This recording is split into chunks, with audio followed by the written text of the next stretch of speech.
Hi, welcome to a new video. Now normally I'm out and about in the camper with my proper camera and everything else, but I thought I'd do something a little bit different. I like going around car boots, and I picked up a little Kodak camera for £1. And I thought, well, let's see how it actually compares to modern day things. So I've come to the War Roman site, which is just down the road from me in Staffordshire, and we'll just have a look. And I've got a nice view and everything, so let's see how it gets on with landscape photography. Well, basically the camera is a Kodak EasyShare C530, which is actually just a 5 megapixel camera. Now with Kodaks at the time, they was very easy to use. Literally there was no buttons. So we're just going to have a go. I just want to say this video is dedicated to our dog. Unfortunately, Abby, which was our American bulldog, the other day we had to have put down. Unfortunately, she was very ill. She'd lost the use of her legs, and when we took her to the vets, you know, there was internal bleeding and bits and pieces, so unfortunately we had to have her put to sleep.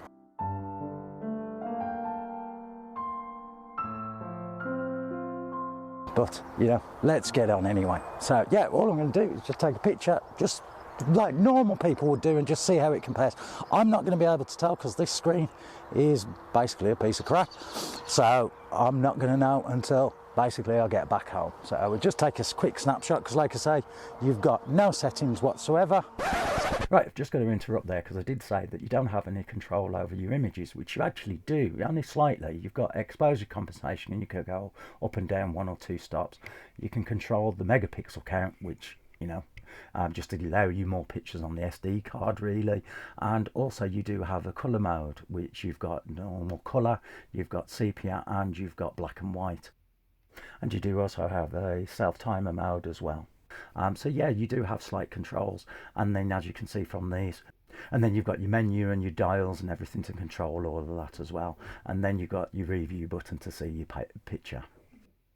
So let's just frame that up.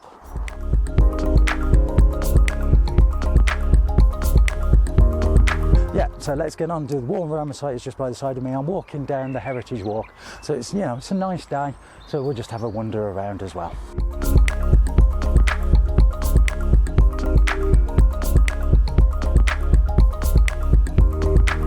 Now, as well as landscapes, what I'm going to do is I've just found some dandelions, are they? And we'll just see how good that goes. So just whoop. Didn't realise it was going to take it with the flash there, because again, like I say, it is an automatic camera, so we'll just get down. It is a bit slow, but yeah, we'll see how these come out. Probably a load of rubbish, but I thought, like I say, just be a bit something different. Now the problem is I've got to get it back up here.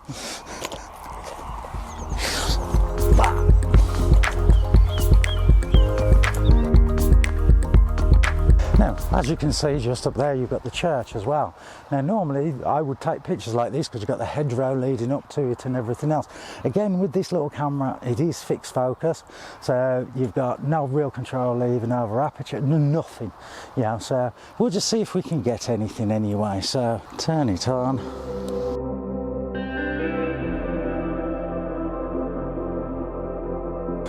And there we go. It may look, again, nice. I'm not too sure.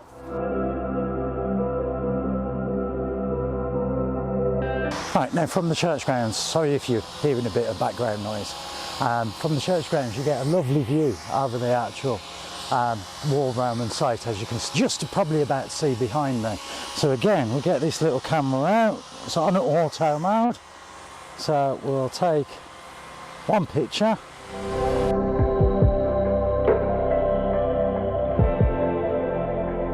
I may even get a bit creative, and I don't know if you'll be able to see me here now, just go behind the gravestone. How this actually comes out with this in the foreground. Like I say, no control over anything, but we'll see.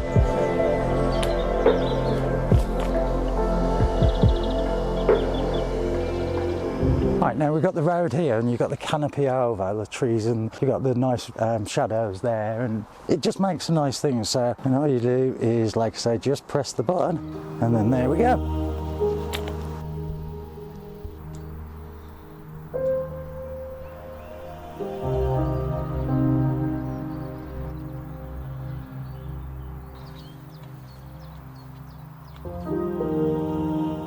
Just before I carry on, I should explain the reason for actually doing this video. Like I said, I picked this up for £1 at a car boot. Now, actually, these go on eBay from anything from £10 to £25. So really, my thumbnail and my title aren't exactly true because this was just a bargain. Now, it does take AA batteries. I did have a lot of problems using certain batteries at the time, but I've got rechargeables in there and it seems to be working now. Now, like I say, it is a 5 megapixel fixed focus. The screen on the back is a 1.5 inch.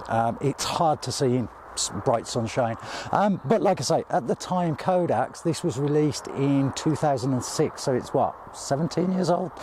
So yeah, like I say, these were designed as literally point and shoot for people that have never used a digital camera. For the price that I can find, I think they came out for around about 130, 140 pounds, something like that.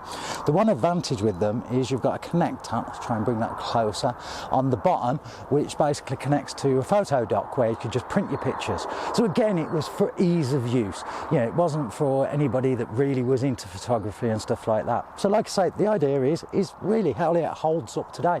You know, yeah, it's probably going to be nowhere near as good as even a phone camera or anything else. And you'll have seen the results by now because I'll have put those on the screen. I haven't, so I don't know how well they're going to do.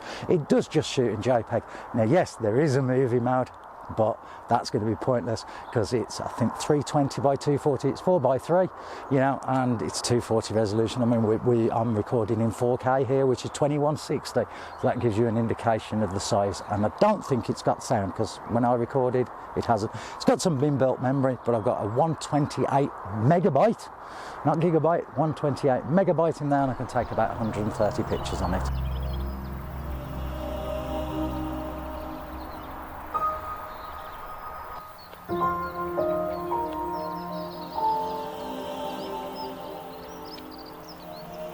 Right, I better give you a bit of history about the actual site anyway.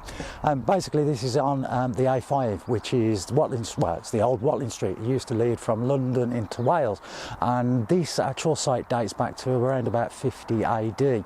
And what it was like stop off for the Romans, you know, so there was little inns and bits and pieces here and everything else. You know, I'll put a link to the English Heritage, who it's actually owned by. It's free to get in as well. So yeah, but yes, it leads, you know, into Wales, and one good place. I did write about this place on my blog, so again I'll put a link down in the description.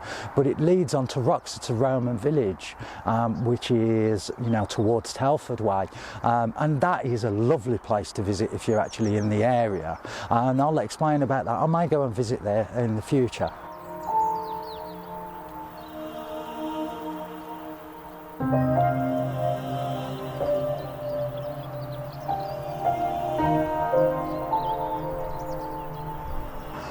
Well, behind me would have been the Mansino. I'm probably pronouncing all these names wrong, which would have been the main place for lodgings and everything else. So again, we'll just take a light picture. This is what this camera would have been used for in the day, like we use our smartphones and everything nowadays. So we'll just frame something up. It's probably not going to be the best. You've got the church. Well, no, you haven't got the church in the background, but we've got the trees. Let's get down.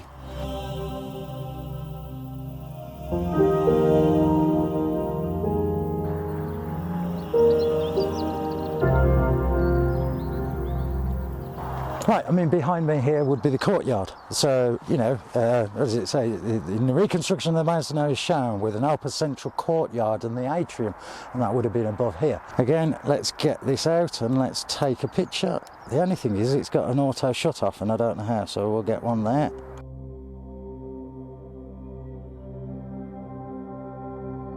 And we will take one out and about as well.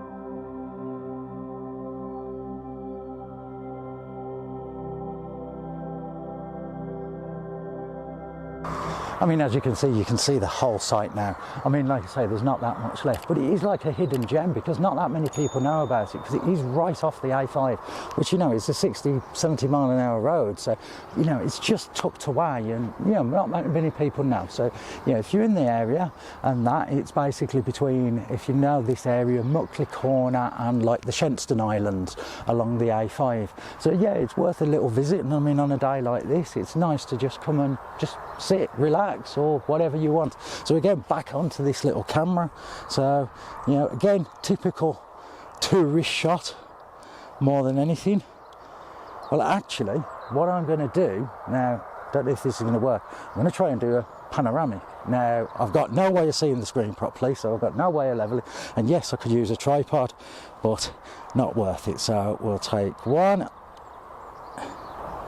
2, 3, 4. So, well, like I say, we'll see how this actually comes out as a panoramic. I'll stitch it in Lightroom or whatever, and then see if it comes out.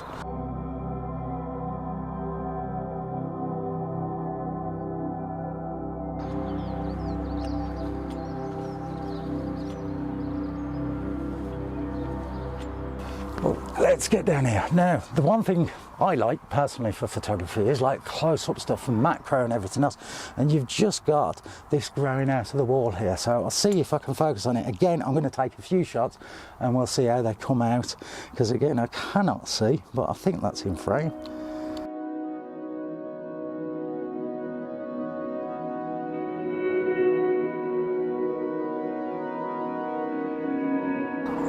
Now, what you're seeing here is the main street. I mean, there would have been the actual baths, and here you would have had, it would have been covered, and you would have had traders were selling, you know, different wares and, you know, food and everything else, because it was a small little rural town. Right, as you can see, there's a lot of daisies around here as well.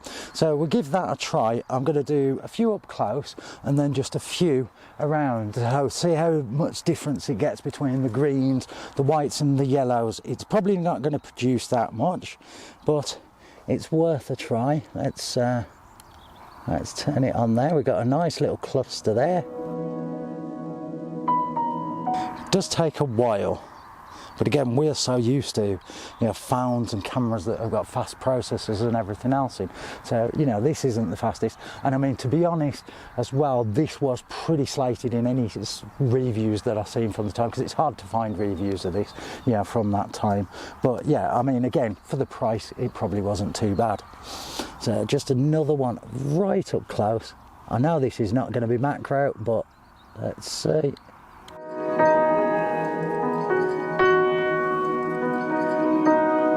And there we go. Again, stupid me, do these things and I have to bloody get up.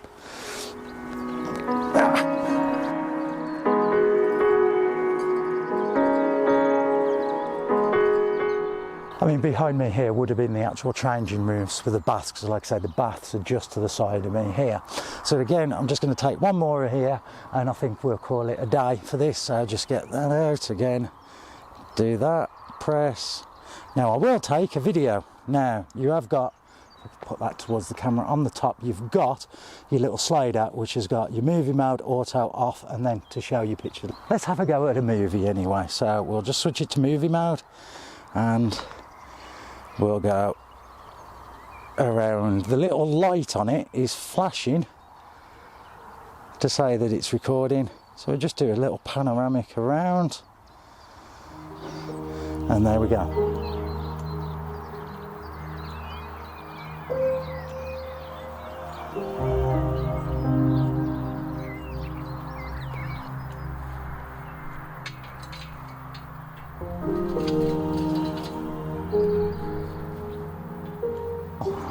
This little camera, like I say, bought for £1, worth 20 quid, say, something like that, from 2006, 2007, whatever I said. Basically, yeah, I'm not too sure if this is going to come out. You'll have, like I say, you'll have seen before. I mean, yes, is this going to replace a main camera that you're seeing me on that does 4K recording and interchangeable lenses, everything else? No. Is it going to replace my phone? No, it's not going to replace anything. The idea of this is a lot of people are doing these videos to see, you know, what old tech can still do. So, you know, I've took some on the way back that I haven't done to camera, so I'll put those on screen in a minute. But yeah, it may have come out nice. I don't know. I very much doubt it, because I know Kodak cameras at the time were a bit crap, but you know, it's just, this is a bit of fun. This isn't my normal type of videos. So again, anybody watching, yes, my normal videos will continue and everything else. Even the camper van, which if you haven't seen, this is the little camper van that I've done. So like, subscribe, do all that kind of stuff anyway. And again, thank you for watching for this. Yeah, it's been a bit of fun. And yeah, you'll have seen the pictures before me. I've got a bit of anticipation that I'm not too sure. So yeah, again, thank you for watching and goodbye for now. Bye. This one's a little bit different. No, I always say that. Anyway, the War Roman site is just by the... Get you in focus. If I carry on, I should have thought... English Heritage, who it's actually owned by, or is it National Trust? I'll put a link to English Heritage. No, I'll put a link to the National Trust.